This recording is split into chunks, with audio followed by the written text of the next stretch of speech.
আসসালামু আলাইকুম বন্ধুরা, কি অবস্থা? সবাই কেমন আছেন? আমি কিন্তু বেশ ঠান্ডা জ্বরে ভুগছি 2-3 দিন ধরে।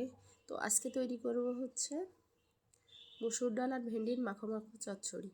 এটা যে এত দুর্দান্ত হয়েছিল খেতে, না খেলে বোঝা যাবে না। তো এর জন্য আমি প্রায় 250 গ্রামের মতো এখানে ভেন্ডি বা ঢ্যাঁড়স যেটাই বলেন না কেন নিয়ে নিয়েছি। এই যে পিছন দিক থেকে কিন্তু ভাঙলে ঠিক এইভাবে ভেঙে যাবে যদি আপনার ঢ্যাঁড়সগুলো আর কি জালি হয় বা কচি হয়। তো ভেন্ডিগুলোকে আমি খুব সুন্দরভাবে একটু টুকরো টুকরো করে কেটে নিব। আর এগুলো কিন্তু খুব ছোট করব না, এক একটা ভেন্ডিকে আমি 2 থেকে 3 টুকরো করব। ঠিক এই যে এই সাইজের আমি যেভাবে কেটে নিচ্ছি।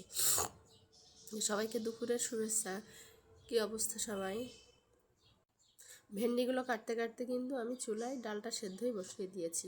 আর ডালটা আমার প্রায় সেদ্ধ হয়ে গেছে। এখানে আমি শুধুমাত্র ডাল আর একটু পেঁয়াজ একটু মরিচ ফালি করে দিয়ে ডালটা সেদ্ধ করে নিয়েছি। আর এইদিকে তো আমার ভেন্ডি তো কাটা হয়ে গেছে। ডালটা সেদ্ধ হয়ে গেলে ডালটা আমি প্রথমে নামিয়ে নিব।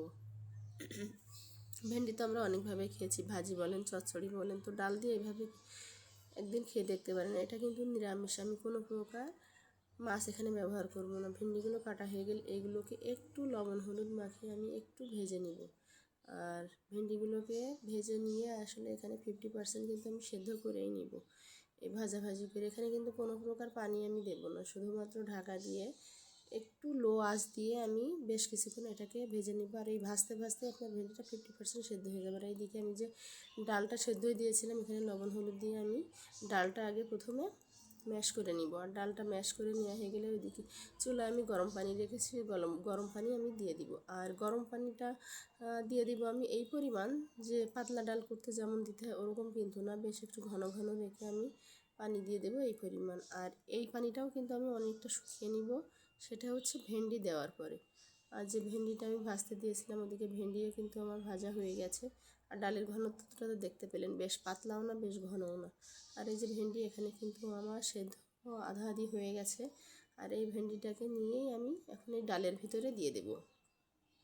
আর ডালের ভিতরে দেওয়ার পরে এখানে আমি কিন্তু 5 থেকে 7 মিনিট একটু সেদ্ধ করে নেব। আর যে বাকি যে সেদ্ধর পরিমাণটা আছে ওটা কিন্তু এই ডালের ভিতরে জাল করতে করতে ভেন্ডিটা আমার সেদ্ধ হয়ে যাবে। তারপরে এই যে এটা জাল করে নিয়ে আমি এখানে দিয়ে দিব একটু বাগার দিয়ে দিব, পেঁয়াজ রসুন একটু শুকনো মরিচ দিয়ে বাগারটা দিয়েছিলাম, কিন্তু সেই ভিডিওটুকু আমার স্কিপ হয়ে গেছে।